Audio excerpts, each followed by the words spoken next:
మీ అందరికీ తెలుసు అనేక దశాబ్దాలుగా తిరుమల తిరుపతి ముక్కోటి ఏకాదశి వైకుంఠ ద్వార దర్శనం అంటే సహజంగా ఏ రోజైతే ముక్కోటి ఏకాదశి ఉంటుందో ఆ ఒక్కరోజు మాత్రమే అవకాశం ఉండేది. కానీ మా ప్రభుత్వం గతంలో 5 సంవత్సరాలు అధికారంలో ఉన్నప్పుడు ఆ రోజు భక్తుల తాలూకా మనోభావాలకి అనుగుణంగా, ఎందుకంటే ముక్కోటి ఏకాదశి అనగానే దేశవ్యాప్తంగా ఉన్నటువంటి అనేక మంది విఐపీస్ కానీ లేదా అనేక మంది ఇతరితర రాష్ట్రాల నుంచి వచ్చేటువంటి భక్తులు కానీ పెద్ద ఎత్తున పోటెత్తా ఉన్నారు. ఈ అవకాశం అందరికీ దొరకట్లేదు. ఈ యొక్క సాంప్రదాయాన్ని కనీసం ఒక 10 రోజులన్నా వైకుంఠ ద్వార దర్శనం మనం అవకాశం ఇస్తే కనీసం 10 లక్షల మంది కన్నా మనం ఆ వైకుంఠ ద్వార దర్శనం చేయించుకునేటువంటి దానికి అవకాశం కల్పించేటువంటి వాళ్ళం అవుతామని చెప్పి హిందువుల తాలూకా మనోభావాల్ని, భక్తుల తాలూకా మనోభావాల్ని ఇవన్నీ కూడా పరిగణలో తీసుకొని 10 రోజుల పాటు వైకుంఠ ద్వార దర్శనానికి అవకాశం కల్పించినటువంటి ఘనత గత ప్రభుత్వంలో జగన్మోహన్ రెడ్డి గారి నాయకత్వంలో తీసుకున్నాం. ఏ ఒక్క రోజు ఏ ఒక్క సంఘటన కానీ, టోకెన్లు జారీ చేసేటువంటి విషయంలో కానీ, భక్తులకు సౌకర్యాలు కల్పించేటువంటి విషయంలో కానీ, వచ్చినటువంటి భక్తులకి ఇబ్బంది పడేటువంటి విషయంలో కానీ ఏ ఒక్కరు కూడా ఇబ్బంది పడకూడదు అనేటువంటి ఉద్దేశంతో అనేక జాగ్రత్తలు తీసుకొని కార్యక్రమాలు చేసినటువంటి సందర్భాలు మీరు చూశారు. కానీ వారు అధికారంలోకి వచ్చి 7 మాసాలు పూర్తయింది. తిరుమల తిరుపతి దేవస్థానాన్ని రాజకీయానికి వాడుకున్నారు. లడ్డూ వ్యవహారాన్ని రాజకీయానికి వాడుకున్నారు. లడ్డూ విషయంలో దేశ స్థాయిలో, ప్రపంచ స్థాయిలో హిందువుల మనోభావాలతో ఆడుకున్నారు. చివరికి ఏ రకంగా చంద్రబాబు నాయుడు గారు, కూటమికి చెందినటువంటి నాయకులు అబాస్పాలయ్యారో చూసాం. ఈ లడ్డూ ఏదైతే పవిత్రతని మంటగలిపేటువంటి ప్రయత్నం చేశారు. చివరికి ఏ రకంగా వారు దేశవ్యాప్తంగా, ప్రపంచవ్యాప్తంగా అబాస్పాలయ్యారో ఇవన్నీ కూడా మనం గతంలో చూసాం. ఈరోజు జరిగినటువంటి ఘటనకి, ఈ చనిపోయినటువంటి 7గురు ప్రాణాలకి ఎవరు బాధ్యత?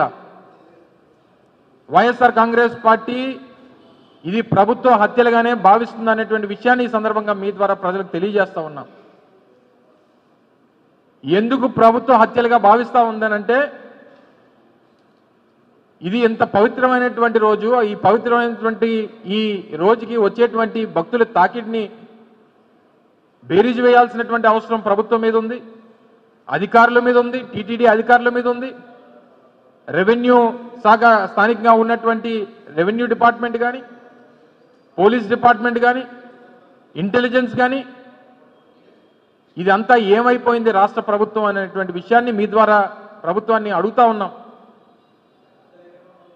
మీది నిర్లక్ష్యమా, లేదా భక్తులు ఏమైపోయినా పర్వాలేదు అనేటువంటి అభిప్రాయమా, లేదా ఇటువంటి ఘటనలు ఎప్పుడన్నా జరిగినా మళ్ళీ జగన్మోహన్ రెడ్డి గారి మీద తోసేద్దాం అనేటువంటి మీ తాలూకా ఉద్దేశమా? 2 రోజుల క్రితం నేను పత్రికా సమావేశంలో మాట్లాడినప్పుడు కూడా చెప్పడం జరిగింది.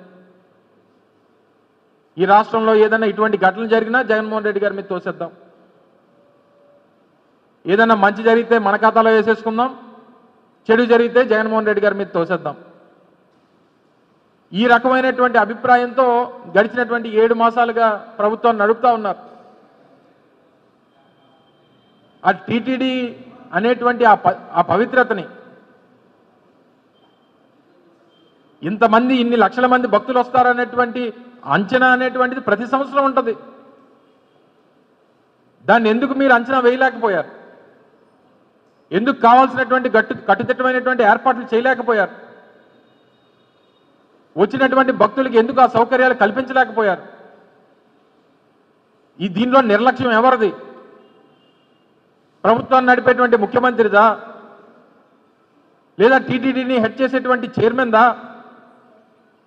లేదా ఒక శక్తిగా మారి ఈరోజు అక్కడ టీటీడీలో అన్ని వ్యవహారాలు చూస్తున్నటువంటి అక్కడ వెంకన్న చౌదరిదా?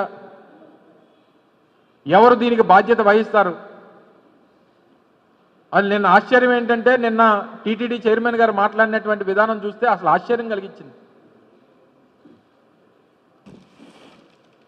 అలా ఆయన రావడమే చైర్మన్గా వచ్చి రాజకీయపరమైనటువంటి ఉపన్యాసాలు, రాజకీయ ప్రసంగాలు, జగన్మోహన్ రెడ్డి గారి మీద నోటుకొచ్చినటువంటి మాటలు మాట్లాడినటువంటి చైర్మన్ గారు నిన్న మీ తాలూకా వ్యాఖ్యలు చూస్తే, మీ ప్రెస్ మీట్ చూస్తే అసలు మీ మన పేరుకే అక్కడ చైర్మన్గా ఉన్నాం తప్ప మన పని ఏం లేనట్టుగా కనబడతా ఉంది. అక్కడ ఆయనకి ఇంటెలిజెన్స్ చెప్పిందట, గొడవలు అవుతాయి, తొక్కిసలాట జరుగుతుంది, జాగ్రత్తగా ఉండమని చెప్పారట, కానీ మనం పట్టించుకోలేదనేటువంటి మాటలు చెప్తా ఉన్నాడు ఆయన. మీరు ఏమైనా నామకా వాస్తే చైర్మనా? మీదైనా బాధ్యత ఉందా? లేదా ఈ జరిగినటువంటి ఘటనకు బాధ్యత తీసుకొని మీరేమైనా రాజీనామా చేస్తారా? లేదా ఈ ఘటన జరిగినటువంటి దానికి కారకుడైనటువంటి ఆ జేఈఓ ఎవరైతే ఈ వెంకన్న చౌదరి, చంద్రబాబు నాయుడు ఏదన్నా ఉంటే నేను చంద్రబాబు నాయుడు గారితోనే మాట్లాడతాను తప్ప నేను ఎవరితో మాట్లాడాల్సినటువంటి పని లేదని మాట్లాడుతున్నటువంటి ఆ వెంకన్న చౌదరి గారిదా? ఎవరు దీనికి బాధ్యత తీసుకుంటారు? ఈరోజు చనిపోయినటువంటి 7గురిలో 5గురు ఉమ్మడి విశాఖపట్నం జిల్లాకు చెందినటువంటి వారు 5గురు చనిపోయారు. ఇదే మద్దిలిపాలెంకి సంబంధించి విశాఖపట్నం నగరంలో 4గురు, నర్సీపట్నంలో 1, 5గురు విశాఖపట్నం ఉమ్మడి విశాఖపట్నం జిల్లాకు చెందినటువంటి 5గురు భక్తులు నిన్న జరిగినటువంటి ఘటనలో చనిపోయారు. మరో 4గురు పరిస్థితి విషమంగా ఉందని చెప్తా ఉన్నారు. ఈ జరిగినటువంటి ఘటనకు బాధ్యతలు ఎవరు తీసుకుంటారు? ప్రజలు కానీ వైఎస్ఆర్ కాంగ్రెస్ పార్టీ కానీ ఇది ముమ్మాటికి వైఎస్ఆర్ కాంగ్రెస్ పార్టీ డిమాండ్ చేస్తూ ఉంది. ఇది ముమ్మాటికి ప్రభుత్వం తాలూకా హత్యలు, చంద్రబాబు నాయుడు గారు చేసినటువంటి హత్యలు గతంలో ఎప్పుడు కూడా టీటీడీలో ఇటువంటి ఘటనలే లేవు. ఇక్కడ నాకు తెలిసి ఇక్కడ ఉన్నటువంటి వారు ఎవరం కూడా గతంలో ఎప్పుడు వినుండం, చూసుండం, ఎరుగుండం. తిరుమల తిరుపతి దేవస్థానం ఆ పవిత్రత, వచ్చేటువంటి భక్తుల తాకిడి, రోజు రోజుకు పెరుగుతున్నటువంటి భక్తుల తాలూకా సంఖ్య, ఇప్పుడున్నటువంటి పరిస్థితులు, ఇప్పుడున్నటువంటి టెక్నాలజీ, ఇప్పుడున్నటువంటి ఫెసిలిటీస్, ఇవన్నీ కూడా అవకాశం ఉండి కూడా మీరు ఫెసిలిటేట్ చేయకపోతే వాళ్ళు మీరు ఏం చేస్తున్నట్టు? ఎవరి కోసం పనిచేస్తున్నట్టు? అసలు ఈ వెంకన్న చౌదరి అనేటువంటి వ్యక్తి టీటీడీ సేవలో ఉన్నారా, టీడీపీ సేవలో ఉన్నారా అనేటువంటిది అర్థం కావట్లేదు.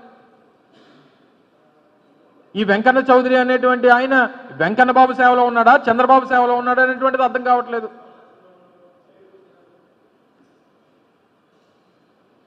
ఇంత పవిత్రమైనటువంటి ఆలయం, ప్రపంచంలోనే హిందువులకి అత్యంత పవిత్రమైనటువంటి ఆలయం తిరుమల తిరుపతి. రోజుకి 1,00,000 మంది భక్తులు వచ్చేటువంటి దేవాలయం, అత్యంత పవిత్రమైనటువంటి రోజు. మీకు ఏమీ కానట్టు మీరు పట్టించుకోకుండా ఈరోజు ఎంతమంది ప్రాణాలు పోయాయే. ముఖ్యమంత్రి గారేమో ఆయనేమో అధికారుల మీద ఆయన కోప్పడ్డారనేటువంటిది రాత్రి అంతా కూడా ఏదో టీవీల్లో వాళ్ళకి కావాల్సినటువంటి టీవీ ఛానల్స్లో వారు చూపించుకునేటువంటి ప్రయత్నం చేశారు. అధికారుల మీద కోప్పడ్డారు, లేకపోతే చైర్మన్తో తగుపడ్డారు, చనిపోయినటువంటి వారిని చూసి బాధపడ్డారు. ఇవి కాదు కావాల్సినటువంటివి. దీనికి పూర్తి బాధ్యత ముఖ్యమంత్రిది, ప్రభుత్వానిది, టీటీడీలో పనిచేస్తున్న